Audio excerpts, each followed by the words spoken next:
Okay, what is going on, LBHT crew B? What is going on?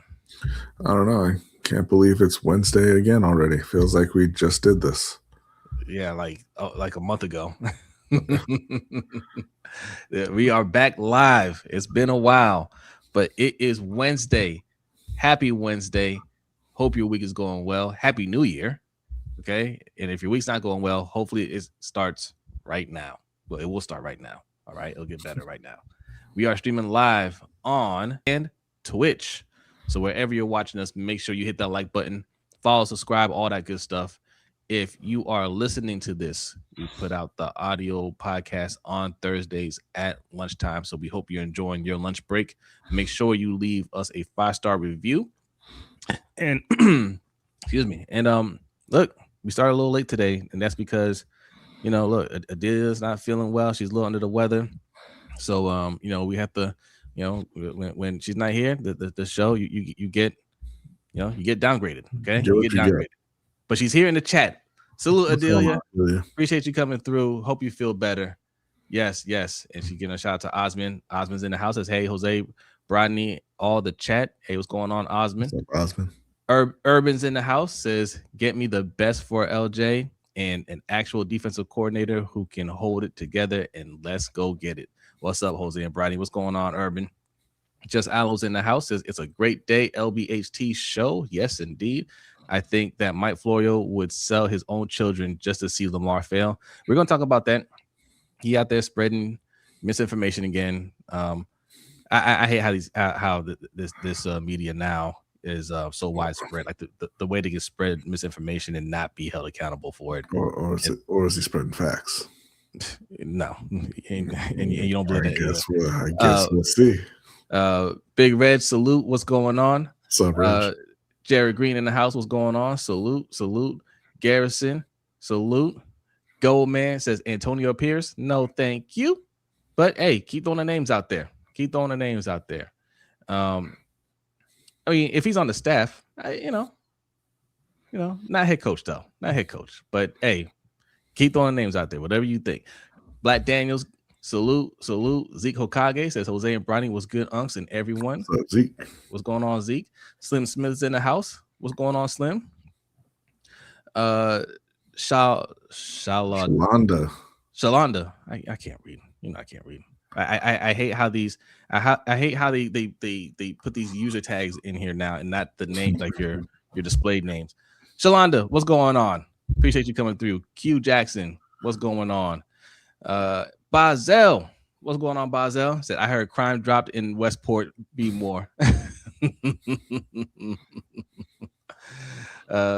Kelvin, what's going on? Thanks for going through. Says it will hurt Orlovsky's soul to see Lamar thrive with another coach. Oh yeah. Oh, I mean that's what it is. We're gonna talk about that, right? They hedged their bets on the team siding with Harbaugh and the possibility of Lamar moving on, and they want to start that drama, but Bisciotti wasn't happening anymore. They got him up out of there, and now they know there's a real possibility that things turn around and Super Bowls could be incoming, and they don't like that. All right. 33 Lady Ram, salute. What's going on? Says Mike Florida wants Lamar. He wants that Lamar money. Facts. Yeah. Game too easy. Salute. What's up, man? Danity, what's going on? Danity says, welcome everyone to our first weekly stream of the new year. Yes, we are only 50 subscribers away from 3K. I think it's Danity, I think it might be less than 50 now. When I was setting everything up, I think yes. Yeah, it's 47. We're 47 away. Hit that subscribe button. I was about to say we have 50 people in here that jumped up to 60. We got 60 people in here. If you're not subscribed, go ahead and subscribe. Also, I know most of you have second accounts. You can subscribe from there too. And if you don't, they are free. They are free. They are in fact free. All right. If you haven't told a friend or loved one about us, now's the time to do it. All right. Bring joy to their lives with the LBHT show. Okay. Who else is in here? Shug, what's going on, Shug? Oh, holding it down on Twitch, the Twitch Army of One. That's gonna be the new nickname, Twitch Army of One, right there. Marcus, salute. What's going on? We got Killer in the house. Says Hola Jose and mucho gusto, Brodny. What's going on, Cam? Nice to meet you, as always. Yes. Shice Easy says Harbaugh to Buffalo, please. I beg. Stretch, what's going on? Thanks for coming through. All right. I got everybody, I believe. More people are coming in. Appreciate you guys' support. Continue to support. I dropped that link in the chat box. That's for our Patreon, patreon.com/LBHTShow. I'm gonna do a better job of pushing our membership this year, because we've been dropping some hot fire on the overtime show, and we want to make sure that you all are able to enjoy that as well. It's a very, very reasonable price of $5 a month. All right, you get a little discount if you sign up annually, but yeah, we have some really good topics over there. You should check it out. You should definitely check it out. Even if you want to pay for one episode, I think it's like $3 I have it set for. So patreon.com/LBHTShow, and you get to join our Discord. All right. So consider that. Also, LBHTShow.com is how you can buy the merch. You like the merch? Okay, you like the merch? And you can sign up for our newsletter, which is free. Okay. So there you go. Brandon, what's going on? Says Weaver couldn't think of his name. He says, I like the Miami DC as a man, but he has no idea if he you have no idea if he's a good any good as a defensive coordinator. Definitely want an offensive head coach. Yeah, okay. So I actually put Anthony Weaver in the thumbnail. That's what you see in the thumbnail. And we'll talk about that. I put him in the thumbnail because the Ravens requested an interview with him, also Clint Kubiak. But I put Weaver in the thumbnail because he used to be a Ravens coach, and I found a picture of him with Ravens gear on. So uniformity reasons, okay? Yolanda, good evening. Good evening. Thanks for coming through. All right. We got a lot to talk about on the Ravens side. We also have one of our teams still in the playoffs. That's right. They're in the playoffs. So the Panthers, they're hosting the Rams. They've already beaten them down. Okay. They say Rams want to come back for more. Bring it. And we got somebody to get us hyped up for this game as well. We're going to talk about that. Okay. But first, we like to start every show with a Black History fact. And B and Akole have a Black History fact for you.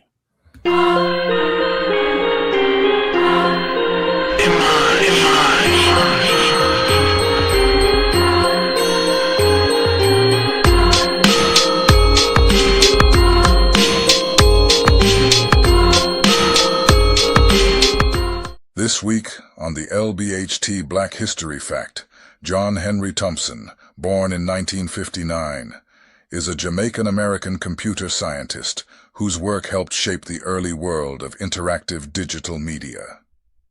After spending his childhood in Jamaica, the UK, and New York, he developed a strong interest in computers and taught himself several programming languages while still in high school. That early drive led him to MIT, where he studied computer science and visual arts, setting the foundation for his lifelong mission to blend creativity with technology. Thompson's most influential contribution came at Macromedia, where he created Lingo, the scripting language behind Macromedia Director. Director became the backbone of interactive CD-ROMs, educational software, and early web multimedia. And Lingo made it possible for artists and designers to build rich digital experiences without needing deep programming backgrounds. As chief scientist, he played a major role in defining the multimedia landscape of the 1980s and 1990s. Alongside his technical achievements, Thompson has been a committed educator, teaching at NYU's ITP program and Drexel University. He later returned to Jamaica to support youth digital skills development through initiatives like Digital Jam 2.0. His career stands as a powerful example of how one innovator can bridge art, engineering, and education to influence generations of digital creators.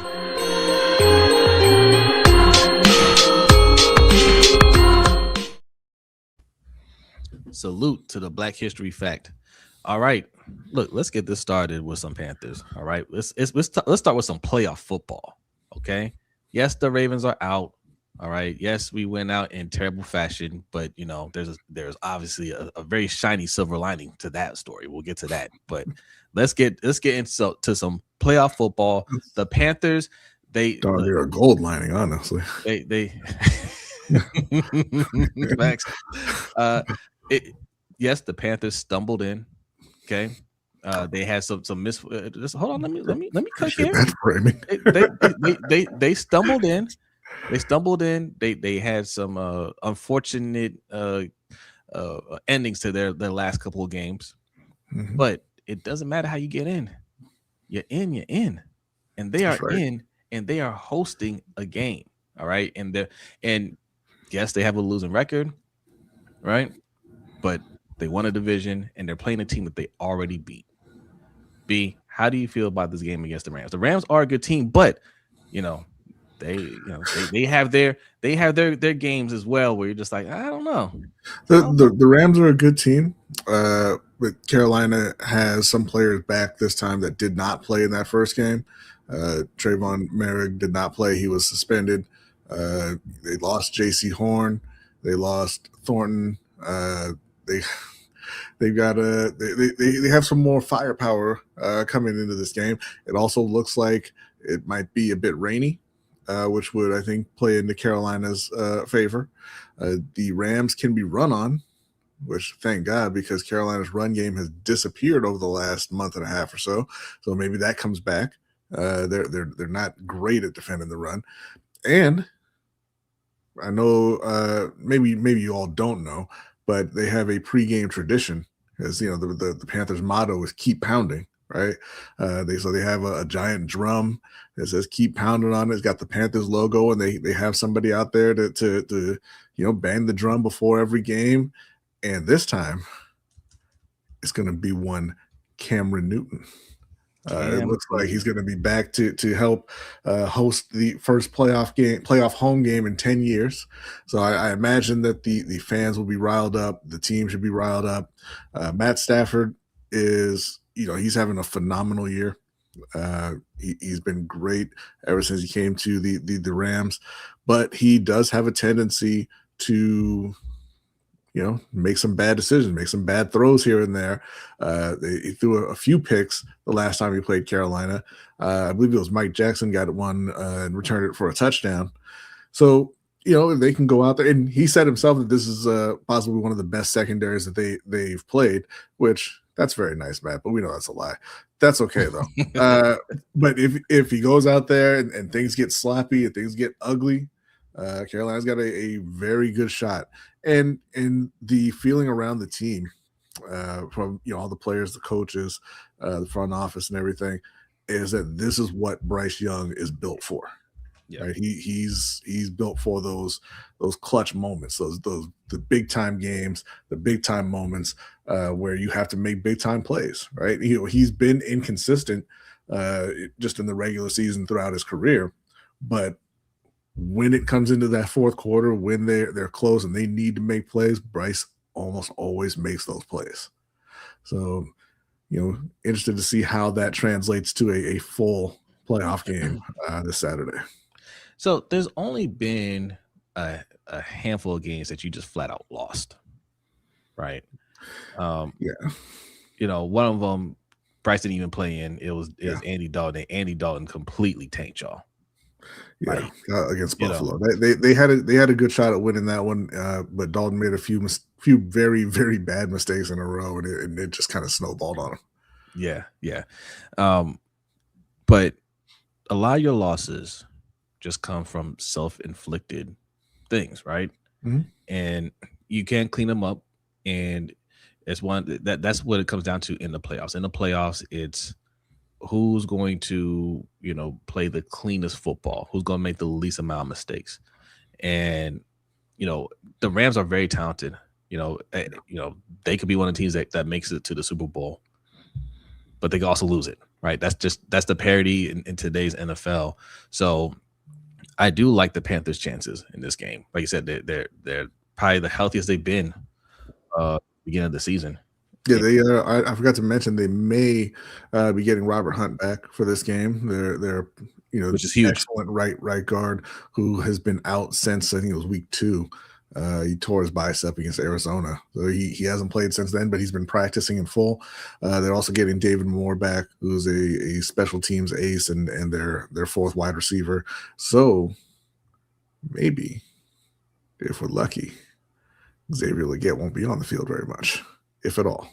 Hey, and Game Too Easy, who's a Falcons fan, says just follow my Dirty Birds game plan.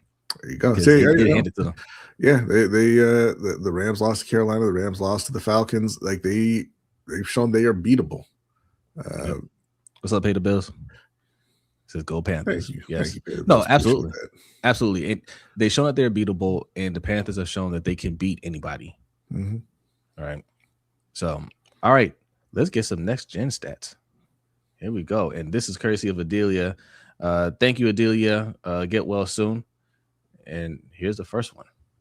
That's for Puka Nacua against the Panthers defense. Puka Nacua has recorded at least 90 receiving yards in 9 of his 16 games this season, including in 3 of his final 5 starts. He averaged 139.2 receiving yards per game since week 14, the most of any player. In the playoffs, Nacua has averaged 107.3 yards per game, one of the 4 players to average 100-plus receiving yards in the postseason with a minimum of 3 games played. Yeah, Puka's a monster, and there's not really a way to kind of shut Puka Nacua down. People like to point out that he doesn't get a lot of separation, but he doesn't really need to. He's got incredible hands. He's got great balance. He's a very, very powerful runner. He's tough to bring down. I would argue he has great separation. His hands are going to separate the ball from your hands, or his hand is going to separate your body from his. Right? and he's going to separate your feet from the ground as well. Like it all works for Puka. Yeah. But Carolina has 2 tough corners in J.C. Horn and Mike Jackson. They're going to go out there. They're going to battle all day long. They're going to. The Rams receivers are phenomenal. Puka and Devontae Adams. So you don't expect anybody to be able to shut them down. But I think Carolina with those corners, they've got a good shot of forcing some turnovers. Like that's what they do best. You're not going to be able to stick to these guys and prevent receptions all day long. But if they can get their hands on a couple passes from Stafford, then Carolina's got a great shot. Yeah. All right. What is the second stat? Let's pull that up. That is the same one. It's you know what? It's not the same one. This is the problem with StreamYard. Watch this. I'll take it down. There we go. Yeah. Bryce Young versus the Rams defense. Bryce Young threw for fewer than 200 passing yards in 12 of his 16 games and averaged 188.2 yards per game in his 16 starts, the 4th fewest of 26 quarterbacks to make 10 starts in 2025. Against teams that finished a record better than 500, Young averaged just 139.2 yards while managing just a 59.5 completion percentage and a 70.5 passer rating. And this is kind of what we talked about, where he's been inconsistent. Part of that is, his own inconsistencies as a young player. Part of that is having guys like Xavier Legette to throw the ball to. And part of that is Dave Canales, I think, not really fully trusting the offense and not wanting to really open things up and let Bryce Young attack defenses, which, it makes sense. Like you want to see them be more aggressive, but the way they've won games is to kind of hang around till the 4th quarter and then go and make plays when they absolutely have to. And there hasn't been a lot to trust in Carolina. The O-line has been banged up right from the beginning of the season. They've played a ton of different combinations on the O-line. The run game has disappeared. Teteroa, even though he had a great rookie season, he's had a lot of drops. The other receivers have not been very reliable. They don't have a starting tight end. So, you can kind of understand why you'd be hesitant to be very aggressive with the offense, because you don't want to go out there and expose yourself to making more mistakes. But it's January, it's the playoffs, and you don't get another shot, right? So you got to go out there, and for better or worse, you got to tell Bryce, hey, you'll go out there and do your thing. If you turn the ball over, or you're not completing passes, whatever, we end up losing.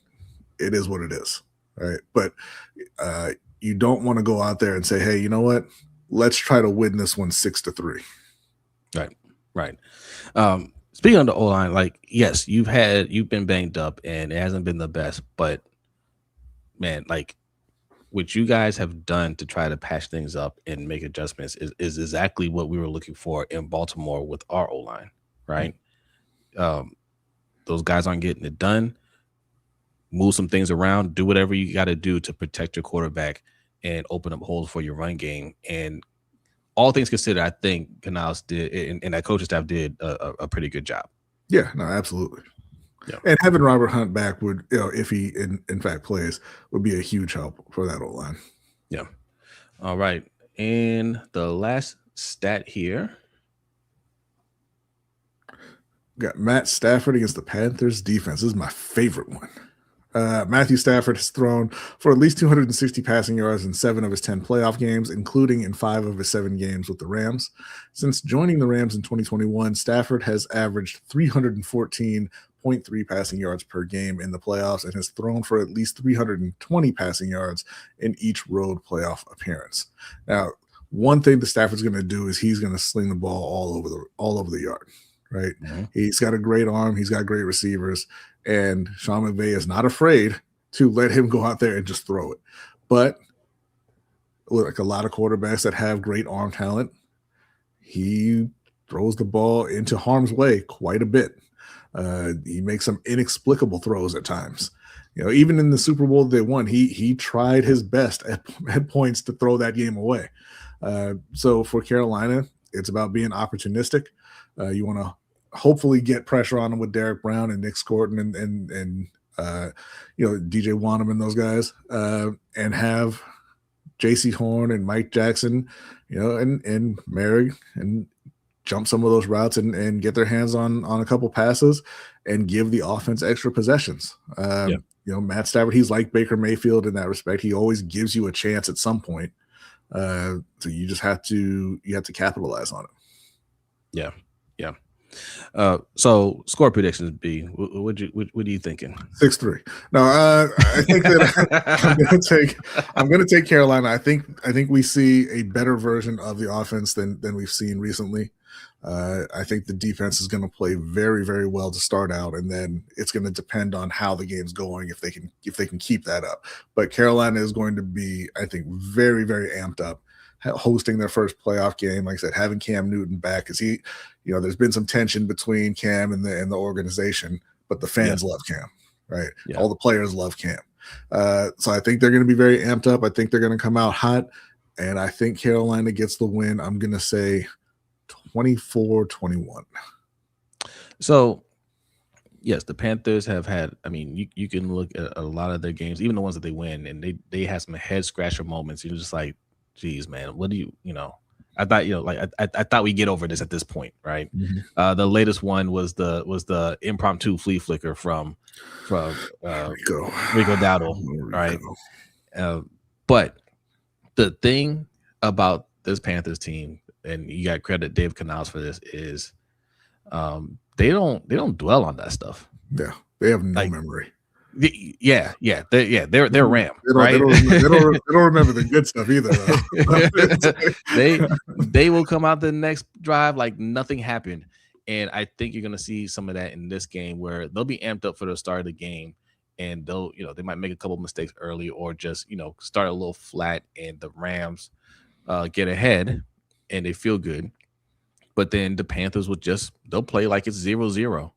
And they will claw their way back in it. And in the fourth quarter, I think they take it. And I see Kwame's score in the chat, and that's the score that I have: 24-17 Panthers. That's right. And they advance to the second round. How about that? Hell yeah, they do. Okay. All right. And where they will most likely be having another rematch because they've played everybody in the playoffs, basically. Yeah. So, They played, 49ers. They played the Seahawks. They played the Packers. Yeah. All right. Okay. So there's all kinds of different moving parts with the Ravens. I don't even know where you want to start. Like we talked about John Harbaugh being fired. And there's more to that story. I think B might be gone. He'll be back in a second. His freezing comes in twos. That's okay though. So John Harbaugh, he's out. That whole thing is a mess. There's so many different reports as to what happened. Initially, it was they mutually agreed to part ways, and then Steve Bisciotti came out and said, no, I fired him. He's cooked. He's done. Right. Then it was, he got fired because he wanted to keep Tom Monken. Nobody believed that. Then it was, he got fired because he didn't want to make any changes to his coaching staff, meaning he wanted to keep Zach Orr. Mm-hmm. All right.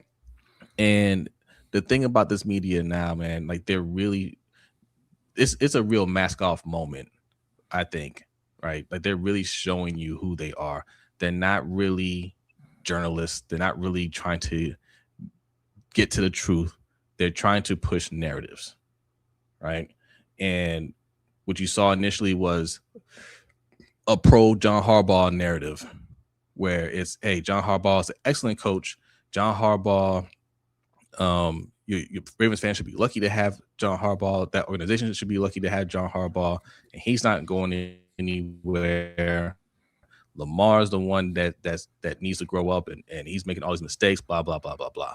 And the reality was the organization, the owner, was fed up with John Harbaugh, right? Mm-hmm. And, of course, they're going to try to put it on Lamar. This isn't a Lamar thing, right? You don't come to that decision 2 days after your season is over and just straight out fire him and then put a statement out saying, I fired him, right? That is him just tired of John Harbaugh. And I've said it for a while. He got too comfortable. Yeah. Him and EDC got too comfortable. EDC, they're not going to say that, but his seat is a little warm, right? So, okay, we'll start here. We'll start with the coaching candidates. So today, I believe two. I think I saw two people that they called, right? The first one you see in the thumbnail. That's this gentleman right here. They've requested an interview with Dolphins defensive coordinator, former D-line coach for the Ravens, Anthony Weaver. My man is smiling hard. Yeah. A lot of y'all do not like this pick, right? They say, hey, look at the Dolphins defense. It's not great. He's not ready to be a head coach, which, that's the type of thing you have to figure out in the interview process. I hear you on the defense. You have to consider that, they trade away Jalen Phillips. I don't think Zach Seiler was there the whole season. I think he came back middle of the season, right? If I remember correctly. Yeah. They weren't at 100%, but fair criticism.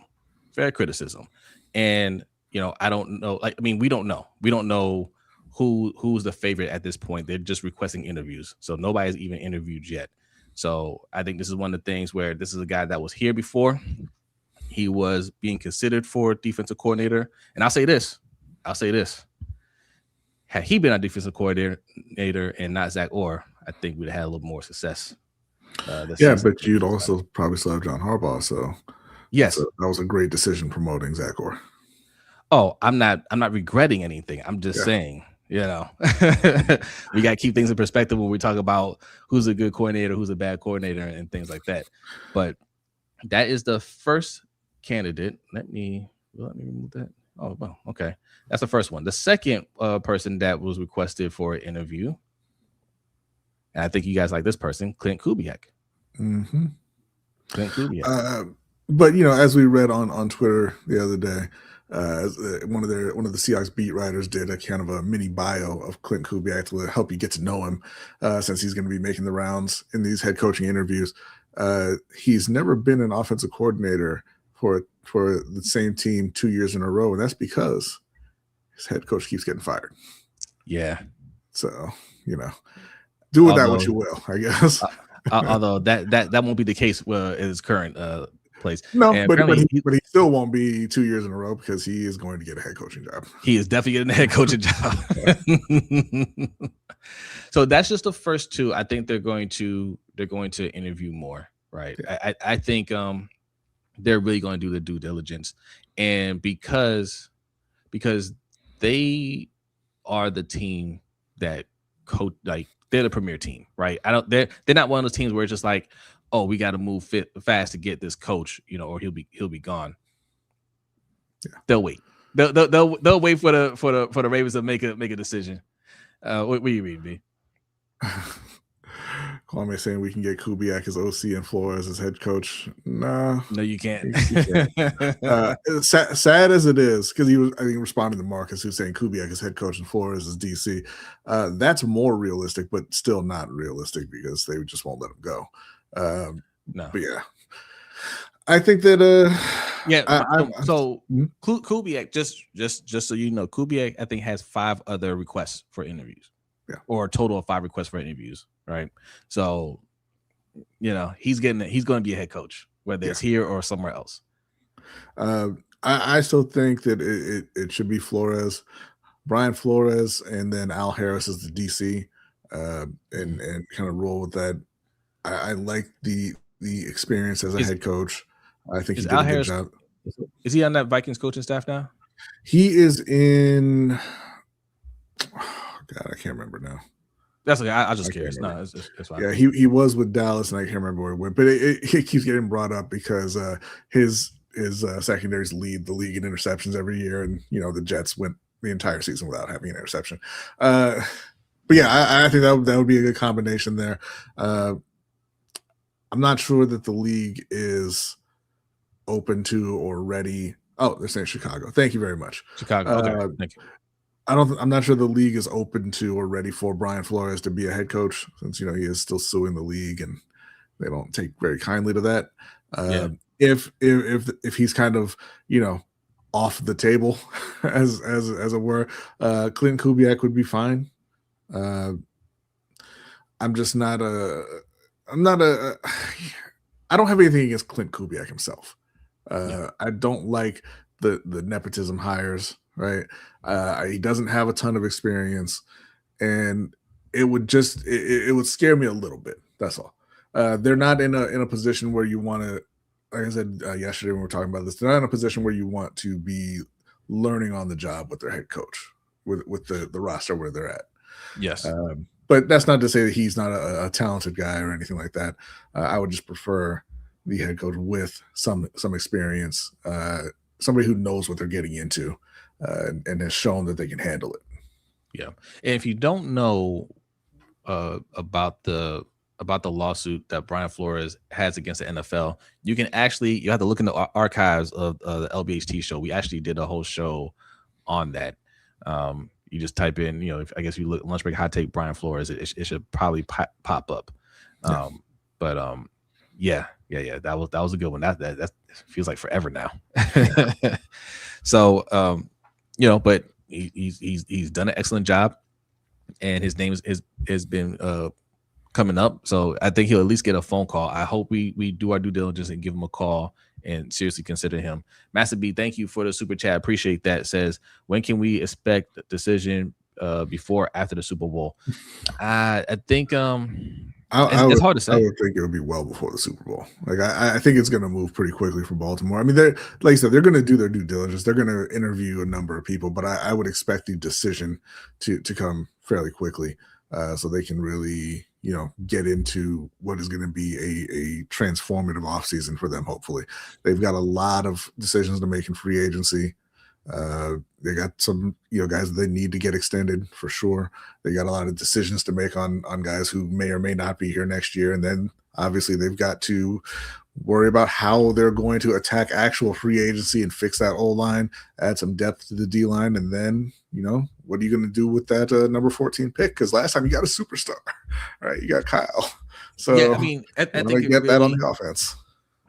I mean, it really we have to look at how that that board shapes up, like who's going to declare, who they got to go through the whole process, like who projected to go where, and the coaching of course. But for EDC, like he really should consider trading that pick away, because if he didn't feel a sense of urgency before, which he didn't, he damn sure feels it now. Right? He damn sure feels it now. So now he looking at it like those first round picks have to come in and make an impact. And if I don't think I can get somebody that can make an impact, I trade the pick. But at 14, they'll be able to get somebody who'll make an impact. It's just a question of whether or not he makes the correct decision. No, absolutely. No. Yes. But that's all part of the self-evaluation that he needs to do right now. Like, can I make the right pick? Will I make the right pick? If we're on the clock and somebody comes up, am I certain I'm gonna get somebody that's gonna make an impact for this team? Or do I even want because I've not really hit like that, do I even want to gamble on that and just get somebody that's going to guarantee us some success in that first year? Because I don't think they have to win the Super Bowl next year, but they have to show that, they turn things around, And Shockwave, thank you, or Shockwave Truth, thank you for the super chat, says Raheem Morris, because ATLD is real. As a head coach, no. If it was real, he'd still be coaching Atlanta, I think. But I wouldn't be mad at him as the defensive coordinator. I think Raheem's a good coach. I think he should still have his job in Atlanta. I don't think that I didn't like the way they moved on from after they turned things around at the end of the season. You don't even have a quarterback, and they went on that win streak. They ended up tied for first in the division. You got a lot of young talent. I think he did a good job there. I'm gonna tell you what I don't think he should have been fired, and I'm gonna tell you what that is. That's what they do to black coaches, right? That's just what they do to black coaches. They bring those coaches in to build up a team to a certain extent, and once that team shows that they're ready to compete, like really compete, they fire the coach, and then they want to bring the face of the franchise in. They take it from there. I mean, if you don't believe it, like, just look at New England, right? They hired Gerard Mayo last year, and they went through the whole season. The team was terrible, but they said, hey, man, this Drake May kid can play. He looks like we got the right one here. Yep. Get him up out of here and go get our real coach. And it turned out to be that, they wanted Mike Vrabel all along. Well, Mike Vrabel was available when you hired Gerard Mayo. So why didn't you hire him to begin with? Right? Because they didn't want him to go through all that losing. Yeah, you didn't want to stain him with the bad seasons. You wanted to put that on Gerard and then get him up out of there, and then have Mike come in and be the hero. Yeah, and make no mistake, that's what they're doing to Aaron Glenn with the Jets. Yeah, right. Yeah, So look, Aaron Glenn did not do a good job, but he was put in a very bad position halfway through the season when they fire saled everybody, right? And they're like, hey, don't worry, your job's secure, because who wants that job, right? Yeah. You have nothing on there. Build the team up, make them competitive, and once they have a baseline of skill, and we have a quarterback that we trust, then we'll get rid of you, right? Yeah, he's back and should have absolutely been fired. How do you go through an entire season and don't get an interception? It's beyond me. But they've got 5 first-round picks over the next 2 drafts, right? Yeah. May or may not take a quarterback in this draft. My thinking is they're going to wait. They'll use those picks on other positions, and then the following year they're going to cash those picks in for Arch Manning, and they're going to show Aaron Glenn the door. Yeah. Oh, go ahead. You click on it. I mean, hey, salute to Marcus. Thank you very much. He says at pick 14, a wide receiver, mainly Carnell Tate or O lineman. Yeah, I mean, either one of I think the pick has to go offense. Where it goes is going to be dependent on what they do in free agency. They had to hit the O-line in free agency. We talked about it yesterday, though. That can go to guard, that can go to tackle, that can go to wide receiver, that can go to Jeremiah Love. You got to get somebody to help out that offense. So I'm not going to pretend like I know all these college players, right? I've messed around with a couple mock drafts. I looked at a couple websites and things like that. It looks like there are a good amount of linemen available like that are projected to be really good and first round caliber players in this draft. So picking at 14, I really feel like we can get a tackle that could play interior line at first and then kick out to tackle later. Right.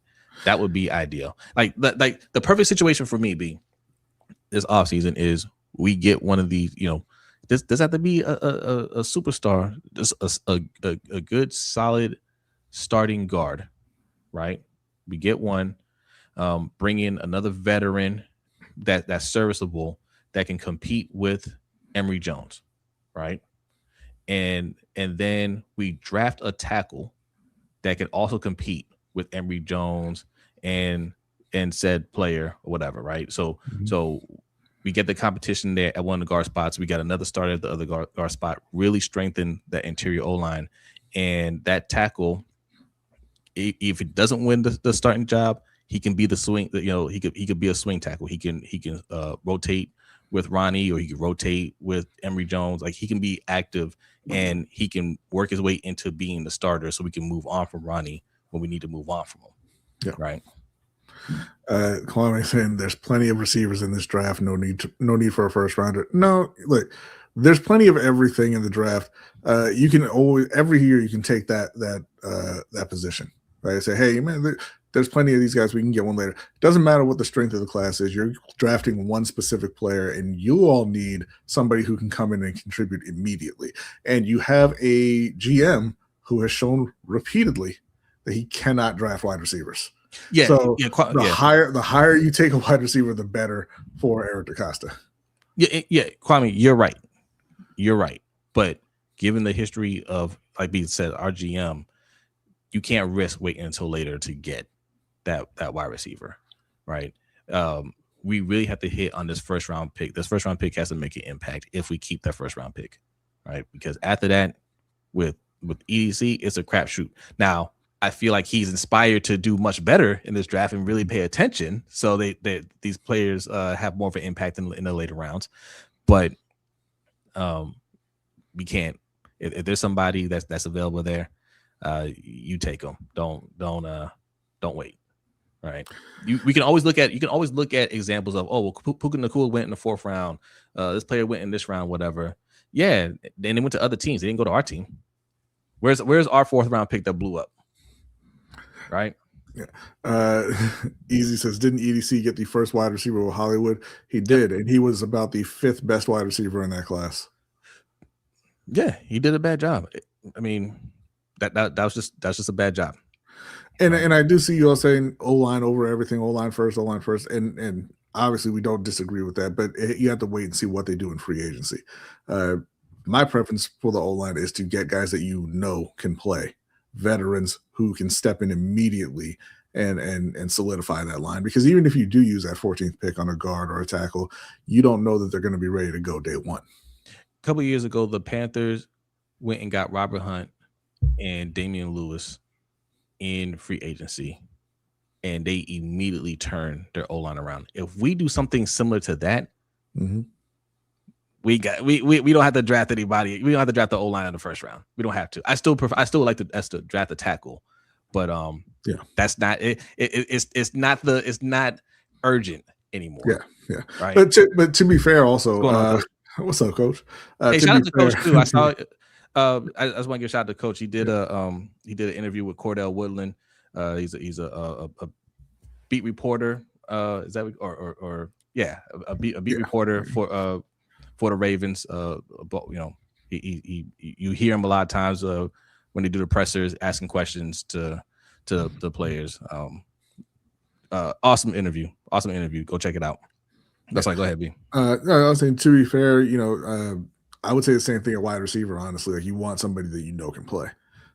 Yes. Because, again, Eric DaCosta has not shown the ability to draft wide receiver. And, again, the wide receiver is a position that, recently you've seen a lot of guys come in and perform immediately, but it's not 100%. Like, even really good wide receivers can take some time. So it really kind of just depends on what their strategy is in free agency.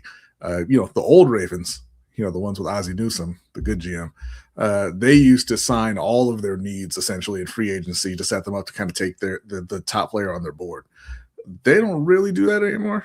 They like to pretend that they do, but they don't. They don't actually set themselves up that way. I'd like to see a return to that where you get, it doesn't even have to be a top tier guy. Let's say, this guy's not a free agent, but like a Jacoby Myers, like who's just a solid starting wide receiver. You go out and you sign him, then you don't feel that pressure to use the top pick on a wide receiver, right? You go out and you sign just a good solid starting guard. You don't feel that pressure to use that pick on an O lineman, and it kind of frees you up to just take whoever you actually like the most at that spot. But it's going to be a little while before we find out exactly where their head is at in terms of that.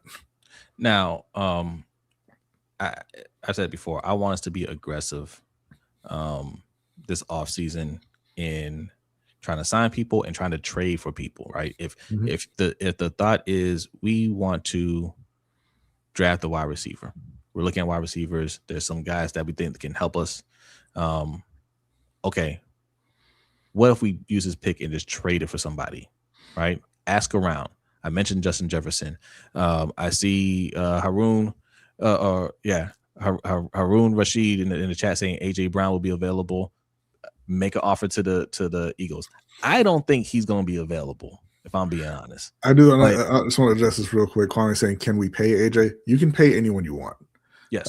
Don't worry about the cap. If they want somebody and they want to fit them under the cap, they can absolutely do it. But more specifically to Baltimore, you have $31 million in cap room right now, so you can pay whoever. All right. Well, Harun has breaking news here. He says AJ will be available. All right. That's some inside information. Hey, listen, I'm not against it. If he's available, we can get him. Right? Like he's on the list too. I said Justin Jefferson. I said AJ Brown. I said even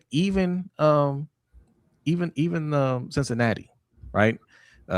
Look at one of their wide receivers. They'll probably tell us no, but you still ask anyway. Right? Yeah. Ask about Brian Thomas. Ask. Brandon says he cries too much. AJ Brown, I don't care. He only cries too much because his quarterback's a fraud. He's not a fraud. Don't listen to B. But right. I don't care. But I don't. But what is crying too much? What does that mean? Tell you what. Wait for him to throw 30 touchdowns and then tell me that again. Well. No, let's stay on top of it. Like what does crying too much mean? They're the Super Bowl champions. Yeah. Right. And they won 11 games this year. So how is that hurt them? They won 11 games, and every single week the talk was, man, these guys look awful. Yeah. Yeah. And he's mad and he's not happy with his role. He was reading. He was reading on the sideline. And look, they still have Super Bowl aspirations right now. Right. So what happens if they go to the Super Bowl again this year? I honestly don't think he's gonna be available. I know they don't like his antics and everything, but when you're trying to win championships, you don't really change anything. When it's all falling apart, that's when you start doing a fire sale. But right now, I don't think they move from him. But if they do, yes, please. Him, George Pickens, like I want the AJ Brown me. Yes. Yes. George Pickens, absolutely. I want you don't want wide receivers that want the ball. Right.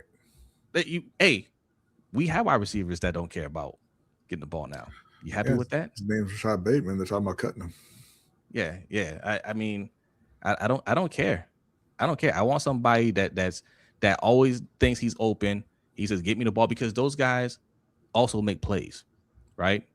They go out there. They're not afraid of any defense. They're like, this dude can't guard me. Throw me the ball. I promise you, I'm going to make a play on this dude. And they do. Right? So that's what Lamar Jackson needs. He needs somebody that he knows I can throw it to him. I can trust him. He's not going to fumble it on me. He's not let the ball go through his hands. I'm going to get him the ball, and he's going to make a play for me. Right? And listen, everybody drops passes. Everybody makes mistakes and all that. But you got a guy like AJ Brown, you know that if he makes that mistake, he's going to make up for it. Yep.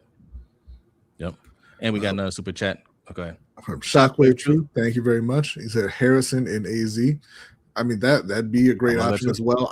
I personally, I don't think that they would be looking to move on from him, but they do have another receiver, Wilson, who is very good. Yeah, Very, and these are very just these all just names. Like we're just trying to get you in the mind frame of what they need to be looking at this offseason, right? Explore all possibilities. If they want to use the pick, they see somebody that they really like, that's cool too. But ask around. We mentioned Amon-Ra St. Brown because we don't think that the Lions are going to hold on to everybody. When you have talent like that and you miss the playoffs, you fire your offensive coordinator. There's some things that you're not sure about.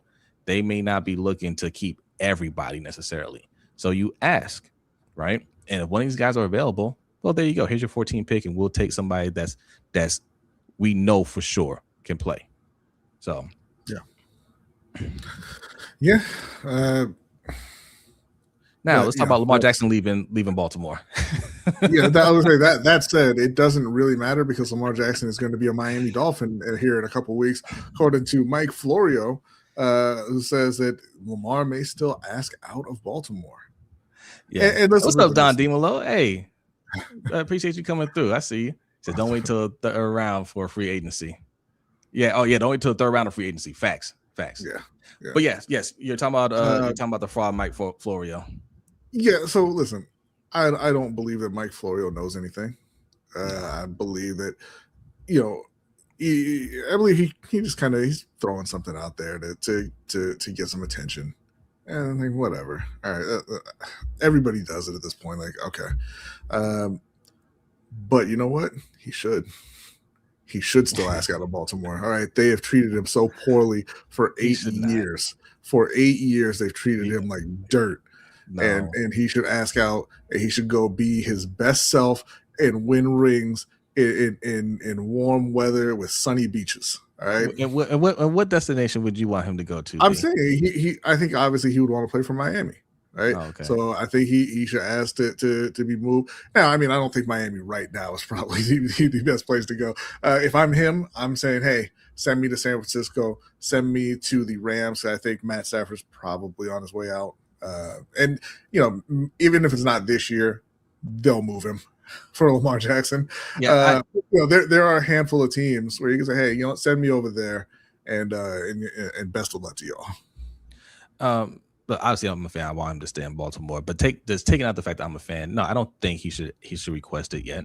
Right? There's time for that. They just got rid of the main problem there. Wait to see what they do. Because if look, you got time. You're on the contract for 2 years. Even if you extend, right, you can ask for a trade at any time. Wait to be fair. I'm sorry, go ahead. Oh, go ahead. Oh, no, to be fair, he can find out the plan long before we know what the plan is. Like sure. he doesn't have to wait till free agency to see what they're going to do. He can call up Eric right now and be like, hey, I know, pending the coach and all this. What are you trying to accomplish this offseason? Right. And if he says, man, I need to get another corner. I need to get another safety in here. Then you're like, you know what? Right. But if he says we're trying to get AJ Brown, right? That's cool. Yeah. But you gotta wait to see what they can actually do. Sure. I'm just saying that he can find that out well before we can. Right. If he asks him, hey, what direction are you leaning with head coach here? And they're like, man, you know what? We tried last time. We had the option last time. We're gonna go with Jason Garrett, see how it goes. No, man, I'm not coming back here. If he says, hey, we're trying to get Brian Flores or we're trying to get Clint Kubiak, then it's a different story. Which brings us to another question that we wanted to ask here. Yeah. Do you think that Lamar Jackson should have a say in the hiring of the new coach? Oh, yeah. We can start using the ticker again. We can put that on the ticker. we got to start. Yeah, we got to start doing that. Yes. I'm curious, chat. Put it in the chat. Do you think Lamar Jackson should have a say in? JB says the final say. Okay. Final say. Interesting. Final say. I don't know. Why you guys are typing in the chat? Yes. Danity has pointed out there's 132 people in the chat. Salute to y'all. Appreciate you. Make sure you hit the subscribe button. We are less than 50 subscribers away from hitting 3K. So help us get there ASAP. Also, I know you all see the pin link in the chat box. Don't avoid it. Don't avoid it. Click on that link. That'll take you to our Patreon, patreon.com/LBHTShow. We do another show after this if you didn't know that. It's called The Overtime Show. That is on our Patreon. And tonight, we're going to be talking about everybody's favorite, college transfer portal, right? The college playoffs is going on. It's a different landscape than what you're used to seeing. People want to know, how did this happen? Because players move around a lot more now. It's a lot harder to build powerhouses. There's more parity in college sports. Is that a good thing or a bad thing? I know people hate the college transfer portal. We're going to give our take on that. Also, if you like Marvel movies, there's a new Avengers movie coming out. We're going to give our take on the trailers, give you our thoughts on that and Marvel, the MCU in general. So all that is going to be on the Overtime Show, patreon.com/LBHTShow. Yeah, I gotta say, if you like this show, the Overtime Show is better. Okay, and if you hate this show, the Overtime Show is nothing like this. It's fine. You come on through. You'll enjoy the Overtime Show. Get signed up. This is one of the things I don't agree with. Thinking of that first round pick for Max Crosby. No. How do you? We just talked about what we need to do to support Lamar Jackson, and we talking about giving the first round pick for Max Crosby. And Max Crosby is an excellent player. Don't get me wrong. Mm-hmm. And you have to. This is where the hashtag defund the defense comes in. You have to sacrifice that to get something that's going to help Lamar. What's more important to you? Getting Max Crosby, who's a beast. He is a beast. Or getting a guard that can block. Yeah. Now you have Derrick Henry. Okay. You got that. And you've got Zay Flowers. Yeah. Now, the Eagles have Saquon Barkley and A.J. Brown and Devontae Smith and a good O-line. That's why they can offer 3 firsts for Myles Garrett. You don't have a wide receiver 2. You don't have an O-line. So you don't get to offer those picks for stuff on the defense. That has to be over with. That's what just got your coach fired. You know? Yeah. And Eric DaCosta, again, I'm certain that whether it was intended as a message to Eric DaCosta or not, I'm certain he took that as a message. Yeah. You know, that it's time to change the way we do things and change the results, or changes will be made. Right. So, you know, I don't think that it's a good idea to try to go all in on a 30-plus-year-old edge rusher. It especially when you've invested so many draft picks in that position already, and you have so many holes on offense to fill. I don't care if it was a 25-year-old Myles Garrett. My answer is no. Right? Myles Garrett he's not a pass catcher, and he doesn't block for Lamar Jackson. My answer is no. We've already gone that route. You have to support Lamar, because it's always going to come down to him, not anybody on defense. And okay, so the chat is saying yes, absolutely, Lamar should have say in it. Zion Alex says yes. Zion says yes. Danity says yes. Marcus says hell yeah. Osmond says no. He says no, he shouldn't have say on like not even a little bit. Not even a little bit. Orange Bird says yes. Dronell says he should be consulted. Shockwave says yes. It's majority yes. I say he should have some input. Like the quarterback, any team, if you have a franchise quarterback, they should have some input. Not it's final say, or we have to give them the stamp of approval. But you have to ask them, like, hey, what do you think about this coach, right?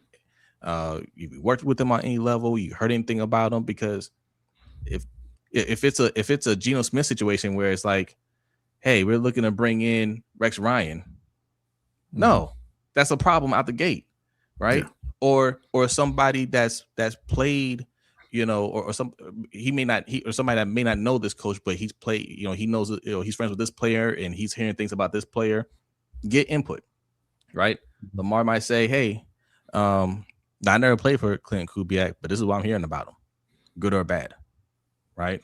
So you always get input, right? That's not the final stamp of approval, but it also lets you know that they're serious about making sure Lamar has everything he needs, right? It's just a good gesture. I think that he should, what they should do is when they zero in on a couple candidates, then have Lamar meet with both of them and just see how they get along, right? Like see how they kind of hit it off, right? Because you don't want a coach who can't connect with your starting quarterback. If they're just at odds for whatever reason, and it doesn't have to be a dislike thing, but they're just not on the same page. There's no chemistry. Like you don't really want that. So in that sense, yes, I think you should have input where, hey, you know what? I met with Brian Flores. I'm not feeling it at all. I don't think we should go that way. And then, okay, we'll go with Clint, Yeah. I don't think it should be a thing where he's directing the search or anything like that. But I think towards the end of that process, where you have, like I said, you've zeroed in on a couple candidates that you really like, then you bring him in and kind of get his thoughts on those guys. But other than that, listen, Lamar is the best player on the team. You're going to go as far as Lamar takes you, but you're not hiring Lamar Jackson's coach. You're hiring the coach of the Baltimore Ravens. Yes. So it's not just about whether or not he likes him. Right. And more so, like what's more important to me than Lamar meeting the coach is just getting a feel for, is the coach all in on Lamar? You know what I mean? Mm-hmm. They don't have to be best friends at first, but as long as that coach understands, there's no plan B. It's just you, right? and everything that I plan is centered around you being successful, right? Like at no point are we going to pivot to another quarterback, because that's also my fear with black quarterbacks a lot of times, even successful ones, is a new coach comes in and they talk the talk, but then after a year or two, they're like, oh, well, it's not working out. I want to bring in my guy, right? Mm-hmm. Because they never really try to make it work. It has to be established that no, there is no other guy. It's just him. If he doesn't work, you're gone, right? Yeah. So as long as that's understood, we're good. That's 85% of it for me. Mm-hmm. So yeah, I think people underestimate how important it is for everyone in the organization to be on the same page. The owner, GM, coach, like you all have to be pulling in the same direction, right? Now, I mean, listen, Vince Young may not have made it anyway, but Vince Young didn't have any chance when he was playing for Jeff Fisher, who didn't want him. No, none. No shot. Same thing with Geno Smith. They wrecked Geno Smith's career. He showed 10 years later that obviously he could have been that franchise quarterback, but you had him in there with a moron in Rex Ryan, and it derailed his entire career. Even RG3. Like you look at a guy, RG3 with Washington. You look at a guy like Marcus Mariota with Tennessee as well. This is a pattern with Tennessee. I think he got hurt. They never let him really fully heal. And his career went a drastically different direction. Malik Willis with Tennessee, you played a couple games, and your coach Vrabel gave up on you. Now you ship him out to Green Bay. He sits there with LaFleur for a little bit, and he looks like he's a future All-Pro, right? You have to make sure that, like you said, the coach wants the quarterback that you have, or you have the understanding that, hey, you can bring in whoever you want, but you can't say, hey, this is the quarterback that we just drafted, and have the coach come in and be like, yeah, I don't want this guy. Yeah. All right. CI Addict says, do you guys think Harbs was handcuffing EDC with his direct communication with Steve and EDC not being his boss directly? Somewhat. I think somewhat, right? I think the three of them worked together, and from what I understand, EDC didn't have control like to fire Harbaugh directly. And I think a lot of those moves that he made, draft, free agency, whatnot, were heavily influenced, even trades influenced by John Harbaugh. Because how else do you have half of our team going over to the Chargers, right? You know, how are we drafting guys, fullbacks from Michigan, you know, and things like that. Like we definitely get guys because Harbaugh wants them, right? We're getting like let's be real. That's how Falele got here, you know. So are you really evaluating these guys, or are you just listening to Harbaugh saying, "Hey, I want this guy," you know? And I think that's probably a question that Steve Bisciotti was starting to ask, like, how did Falele end up on this team? Like, did you scout him and you said like he can play, or did Harbaugh just tell you I want him and you got him? Right. Now we're about to find out. Coach says future All Pro a stretch. I'll tell you what, current hater ain't a stretch at all. Right? You just playing it all over the chat. All right. And thank you for super chat. Coach. Appreciate that. You know, thank you. Appreciate that. But no, listen, hey, you might say it's a stretch, but the fact of the matter is he got booted out of Tennessee after a couple games. He's played several games in Green Bay. He's won 3 of them. He hasn't thrown any interceptions. He's completing over 70% of his passes, and he's using his legs as a weapon, and he looks very good. Yes. So. Yeah. Definitely starting caliber, I believe. Yeah. You know. Yes, almost 150 people in the chat. Appreciate y'all. Hit that like button. If you're new, hit the subscribe button. I haven't refreshed it. I don't know how many subscribers away we are from 3K. We are, looks like 46. 46. All right. We need 46 subscribers. All right. Go ahead and log into them burner accounts. Go ahead and let's go ahead and get it going. It's time. Next week we're going to have the countdown on the screen. So people know. Yeah. Okay. What else we got to cover? Is it time for the awards? No, we're doing it next week. Oh, it's next week. Oh, okay. That's for next week. Okay. Next week we got. Did you turn in your awards, Jose? No. Then how could it be time for the awards, Jose?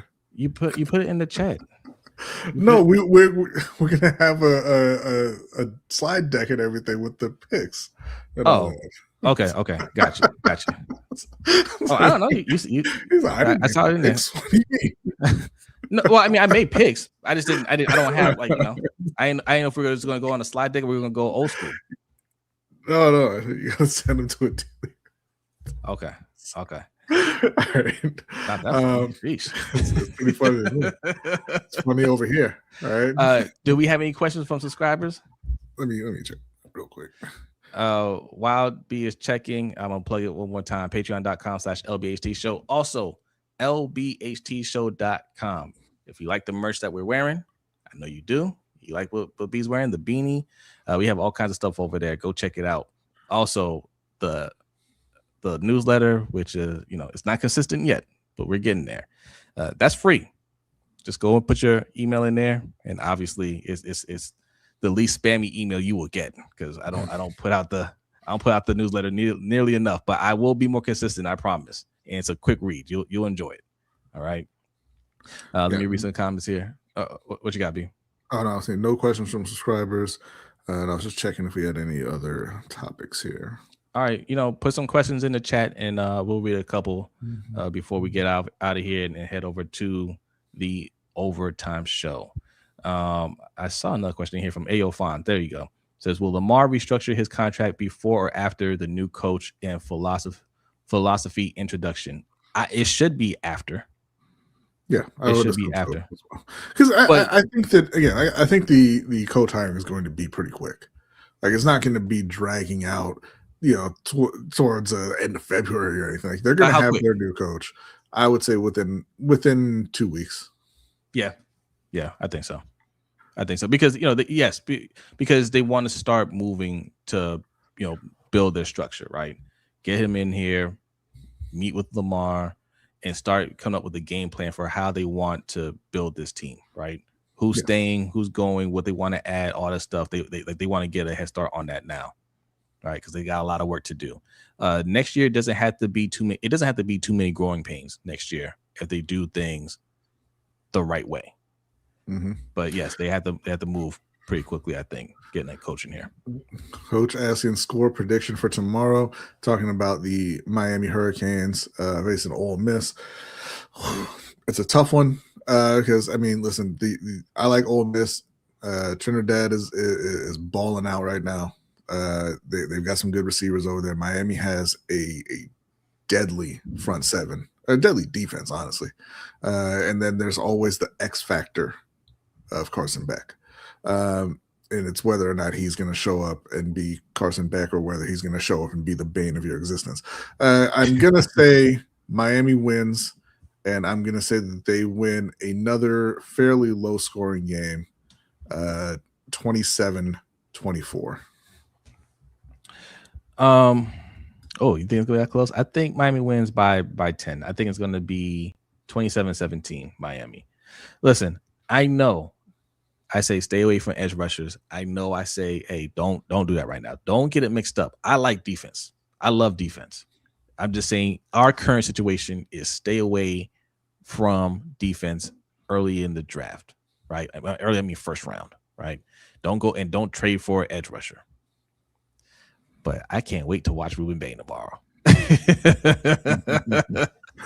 I cannot wait to watch that man wreck shop tomorrow. Okay. He is the real deal.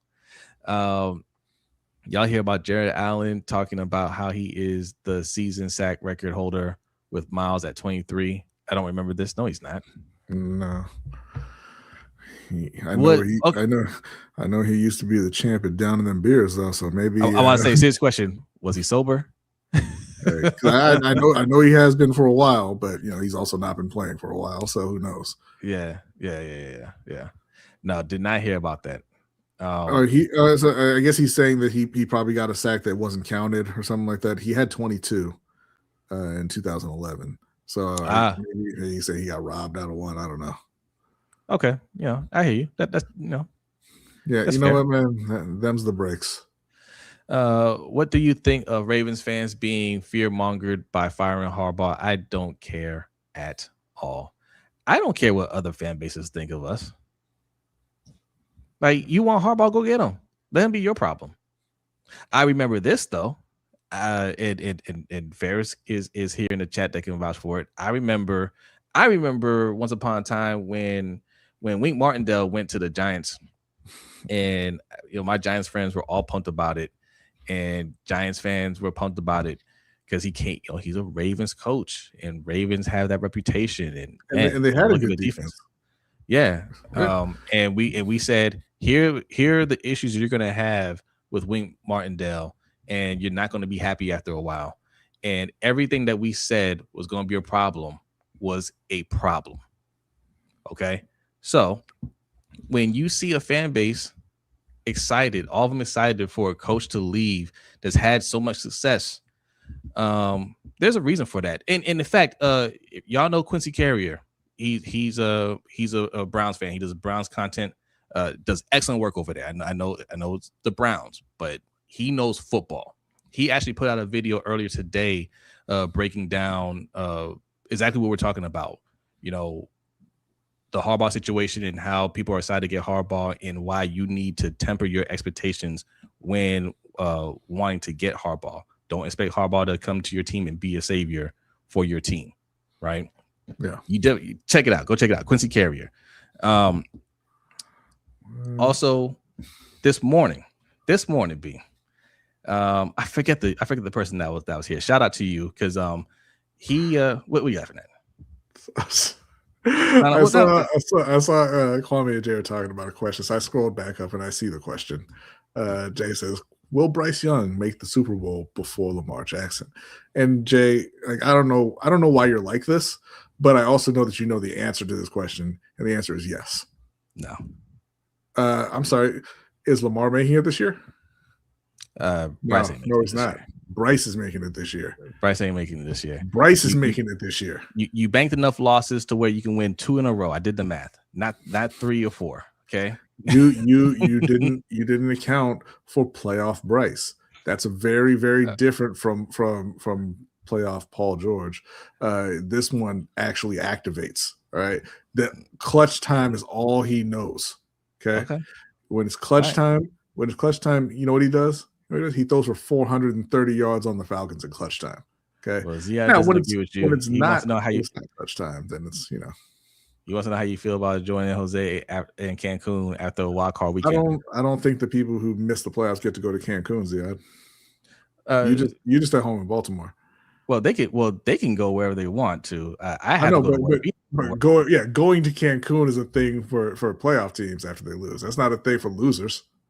Well, no, that is a thing for losers. That's a thing. Yeah, anybody that's out, whether they make it or not, they say 1, 2, 3. Y'all gone fishing. After you get knocked out of the playoffs, you get to go to Cancun. Listen, these are millionaire athletes. I don't know why I expect get to go to Cancun. Like why? There's much nice ways you can go. But no, the point is that Carolina is going to be winning this weekend. Win or lose, we're still going to watch the playoffs because we love football. All right, and it's going to be entertaining. And listen, both of our teams, we got a lot of work to do in the offseason.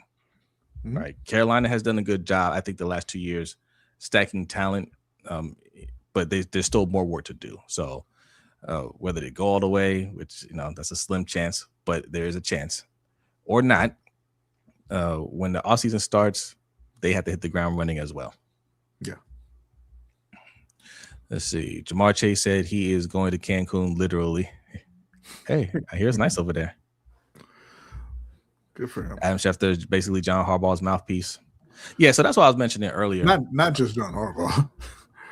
Yeah, he's everybody's. All he does is read text messages, essentially.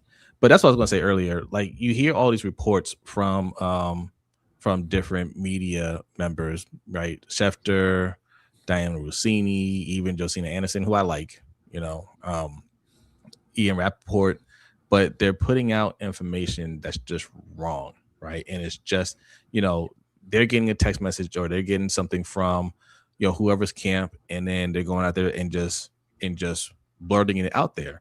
And my thing is, where's the due diligence? Mm-hmm. Right? You don't do follow-up questions. You don't, even if you just say, hey, this is just what they're telling me. I don't know how true it is or anything like that. That's fine, right? Because you got to move fast in the social media age. But when you're doing like you don't speculate on anything, like you don't have an opinion, right? Like you're just literally being a mouthpiece. Like I keep going back to what Ian Rappaport said about the coaching situation right before it went the opposite way. Right, when he's saying Todd Monken is probably going to be gone, and there's nothing wrong with Zach Orr. He's fine. He's a fine young coach.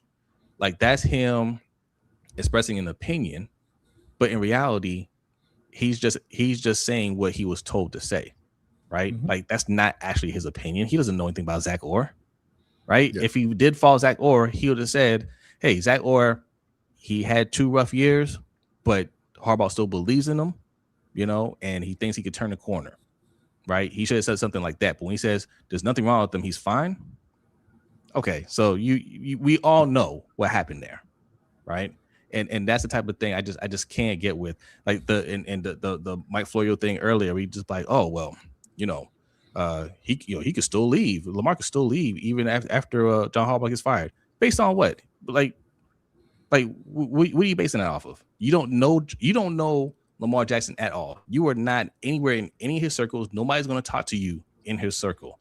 What are you basing that off of? But again, like I said, they're not journalists, right? There are stories out there simultaneously right now.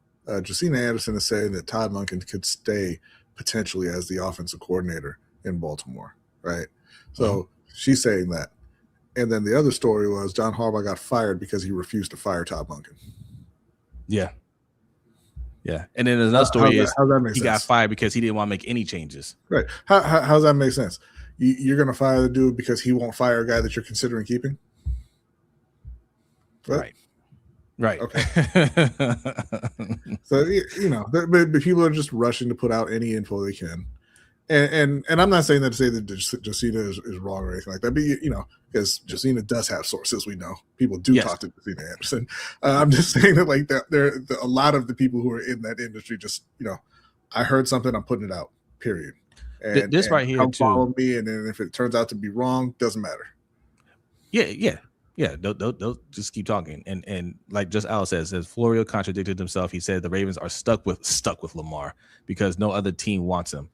And they tried to do this before. I mean, this is Hey, he didn't contradict himself because what he said was Lamar will ask out of Baltimore. He didn't say that anybody wanted him and would trade for him. He said that he would ask out.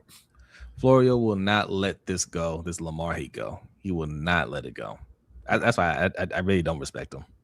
And like, it's just like I don't get it with Lamar. Like I know that just in general, people don't like being wrong. They don't like admitting that they were wrong, even though no one cares. You still people just it's an ego thing, a pride thing. You don't like admitting that you were wrong about players. But Lamar is like one of the most polite players in the history of professional sports. Like he hasn't said anything negative about anybody. He's never gotten in trouble off the field. He always goes out there and answers the questions from the media. Like if it was somebody who was kind of rubbing it in your face if it was Baker, because Baker will do this. Baker will rub it in your face that you were wrong about him. I can understand holding the grudge. Yeah, but why are you holding the grudge against Lamar Jackson? But they won't tell a story about Baker, right? Yeah. In Lamar Jackson, I don't know if they talked to him again after the loss, right? I don't know if but I know when people say, hey, Lamar didn't endorse John Harbaugh, right? Like if you're referring to when Jameson Hensley asked him right after the game, he was doing everything not to blow up on Jameson Hensley. Like, hey man, like right. I'm literally still stunned about what just happened. Yeah. That wasn't him avoiding the question. That's him like, look, we just got off the field where I thought we were going to win, and we missed the field goal, and now we're out the playoffs, and I am pissed off. And you're asking me this question that has, like, yeah, man, like I'm literally not thinking about that right now. I'm just trying not to cuss on TV right now, right? Like, I can't answer that. Like, that was genuine, right? Yeah. That wasn't him avoiding the question. Stretch is asking, is the disdain for Lamar because he don't have an agent? I think that's a little part of it, a little part, because they don't like any players that kind of buck the system, right? Yes. What's traditional. They don't typically like that. But I think the majority of it is what Just Allo said here. Lamar represents black in a way that makes a lot of white people uncomfortable. That's the reason.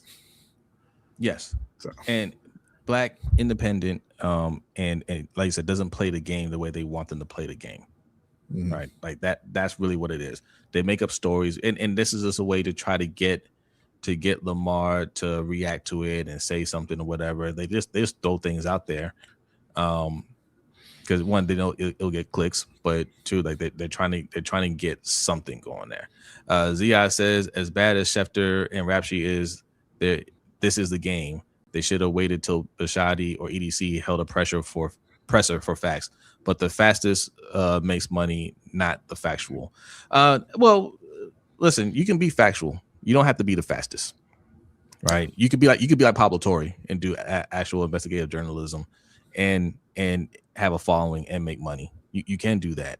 It's harder, but you can do that. And yes, that is the game, right? That is the game. But you also can't have it both ways, right? Like if you want to be Stephen A. Smith and you want to be a complete sellout, and you'll do anything for $1, then that's just what you are.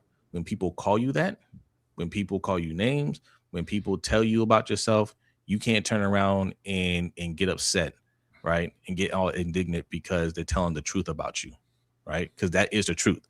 If we say Florio's a joke and he doesn't like it, then stop being a joke. Stop tap dancing for the money, right? You can't have it both ways. If you want to do this for the money, then that is what you are. You're being a clown, right? Nick Wright, who I used to like, you're being a clown for money, right? That's just what it is. I don't think that's what Nick Wright is, in his personal life, but that's what you are on TV. You're a clown now. And when people call you a clown, you have to accept it. That comes with the territory. Oh, I think B's gone again. That's all right. He'll come back. Deron Dawson says Lamar proved the naysayers wrong and don't fit the corporate type. # authentic. Facts. Yeah. Let's see. He doesn't talk the way most black QBs do. He doesn't wear the same types of clothes or hang around the same button down people. Yeah. I mean, yeah, like I said, that is part of it. That's definitely part of it. That's not all of it though. It's that element, but it's also the fact that like he doesn't play the game and he has proven all of these people wrong. These are all the people that are saying he should have been a wide receiver coming out of college, right? That he couldn't play quarterback. He couldn't do all these things. He has to rely on his legs, right? Like, if you take away his legs and make him pass, that was a thing for, the first couple of years. If you make him pass, then it's still a thing. Gronk said it the other day. Yes. Before the Pittsburgh game, he's going to have to learn how to be a pocket passer. He's one MVP. And like I said, I always go back to what I used to say about Cam when people are like, Cam can't read defenses and blah, blah, blah. And I'm like, well, he just won MVP, so either he can or he doesn't need to, right? And Lamar's won MVP twice. So if he's not a pocket passer, or you're going to say that, well, either he is a pocket passer because he's, proven to be the best in the league a couple times, or he doesn't actually need to be a pocket passer, and you're just wrong. And Gronk probably doesn't even realize what he's saying because he's heard it from other people that in the circle. That's just a dog whistle for. Well, he's black, so I don't trust him. Gronk is an idiot. I don't know why they let him talk so much on TV. But idiots pick up stuff like that from other people, right? They hang around other idiots and they hear these talking points and they're like, oh yeah, he just has to be a better pocket passer and doesn't. And if you ask him, well, what does that mean? Like he's led the league in touchdown passes. He's had the one of the highest QB ratings in NFL history. Like, what do you mean by a better pocket passer? And he'll be like, I don't know, I just said it. Right? Like, and it's a killer here saying, to be fair, Gronk is a known dumb jock. But no, man, you're on TV employed as an analyst, and presumably the one thing he does know is football, right? Because he talks about Tom Brady intelligently. He talked about how Tom Brady reinvented his game every 5 years to stay on top. But you can't fathom what's going on with Lamar Jackson. Right. So it's not just him being a dumb jock. Yeah. I do want to take a moment to say thank you to our two newest patrons, Corey and Orangebird. Thank you very much for signing up. Really appreciate that. Thank you. Appreciate that. If you're on the Patreon site, I believe it's one of the pinned posts. We'll have the link to join our Discord. If you don't see it, you can send us a message on there, and we'll send that link over to you. And just so everybody knows, it's still over. It's 130 people in here. If you sign up to a Patreon, you sign and you join our Discord, that's a one-time thing. If you leave Patreon later on, because we understand people have financial issues and whatnot, we never kick anybody out of Discord. Once you're in, you're in. Like, we don't kick anybody out unless you do something to get kicked out. But we haven't had too many issues in Discord, but we are building a community over there. So join the Discord, whether you're a Patreon member or not. Stay in the Discord, be active. It's an active community over there, and I think you'll like it. You're definitely going to love the Overtime Show. And that is when you go into Patreon, that should be the first. That should be the top post. I just posted that before the show started. All right. If you have any issues, just email us, send us a message, and we'll help you out. Yes, and just $5 a month for a Patreon. All right. Also, channel members, if you want to serve the YouTube overlords, you can do that too. and that's also in the members post as well. So the link will be there for the Overtime Show, and that's going to be a lot of fun. Come check it out. All right, I think we hit everything. Yeah, I think that is about it. Like Jose spoiled earlier, next week we are going to be doing our regular season awards. So if you want to join in the chat, we're going to be going over MVP, offensive and defensive player of the year, offensive and rookie or defensive rookie of the year, comeback player of the year, coach of the year, and then our biggest team disappointment and player disappointment, and then the biggest surprise of this season. Which there's a lot to pick from for that one. What's going on, Imani? You came at the very end, but that's okay. You can rewind on YouTube, right? You can just go ahead and rewind the show and just start from the beginning. All right, it's all good. Zia says, "Hear me out." Flores head coach, someone from the Shanahan tree as an OC, and someone from Flores crew as the DC. I'm So cool yeah, with I gotta ask. Aren't you the one who said it would be impossible for Brian Flores to come and coach in Baltimore because y'all run a 3-4? Was that not you? I don't remember. Listen, man. Look. We convinced him. It's all good. Thank you for the super chat, MDC Sports. Thank you. Y'all keep preaching because media be lying on Lamar Jackson. Thank y'all. Appreciate that. Thank you, MDC. But that's why we do what we do. It's not just us. Coach Evans, Hendo from the Road Pod, Yolanda from Ravens Talk with Yolanda. You got Sutton and Alex on Purple Rain Podcast. You got the Deep Cover Podcast. It's a bunch of us out there. Stay on this side of YouTube. Don't go to that other side of Ravens. I got Engraven, everybody on the roundup. I got Sonny over at SEG Sports, Raven C. It's a whole big group. Go out there and subscribe to everyone. Keeping it real. Yes. Keeping it real. Shout out to Keeping It Real. Right. So you don't have to go anywhere else. Just and especially if you didn't learn that, if you didn't learn before, this whole cycle, this whole thing, this whole ordeal that happened with Harbaugh, definitely taught you that you do not need to be following these mainstream media accounts for insider stuff. We've given you more factual information, more much better analysis of the situation than they have.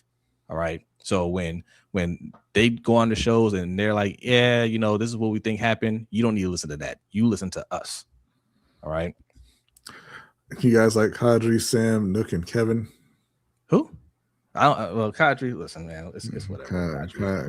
No, I'm not the biggest fan of Kadri. I don't hate the man, but I had some issues with him a while back. I felt like he was a little egotistical, but whatever. I don't hate the man. Who's Sam Nook and Kevin O? I don't. Oh, Kevin Ostrike. Yeah, I know. I like Kevin. Kevin's cool. Yeah, that's the guy from he's the Locked On Ravens guy. Yeah, Kevin's cool. Yeah, I don't like Kadri. Yeah, I'm not the biggest Kadri fan. I'm gonna be honest. About Cole. Cole's cool. Bobby, we love Bobby, Imani. check out our video with Bobby. All our fans out there in Dundalk. Check out our video with Bobby. Bobby was on the show before. All right, sure was. It was a fun time. It was a great time.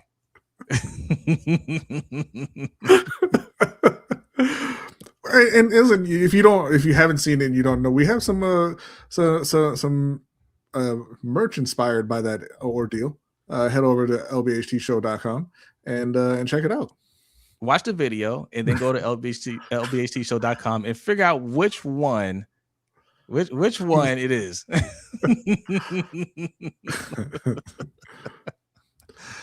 All right. Okay. What?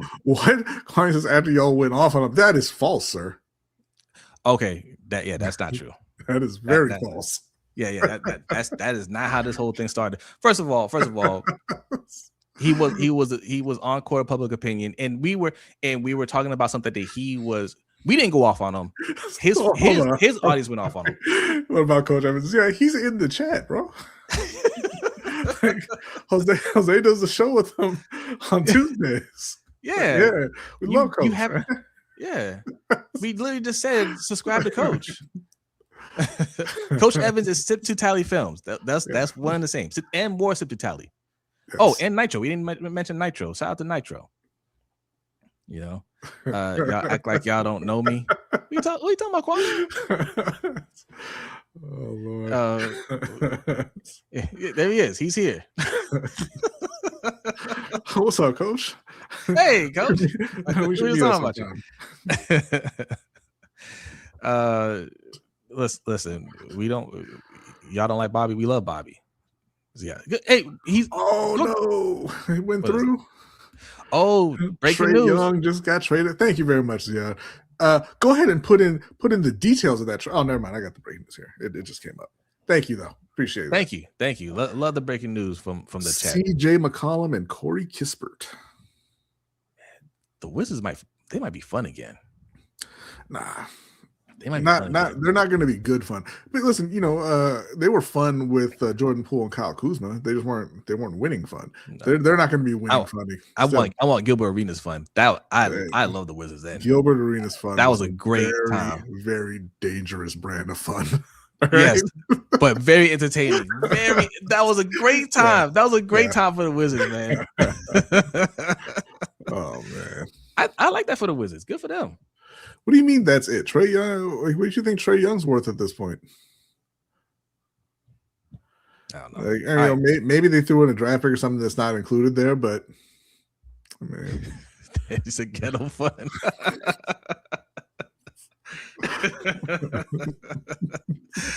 All right, we're getting out of here.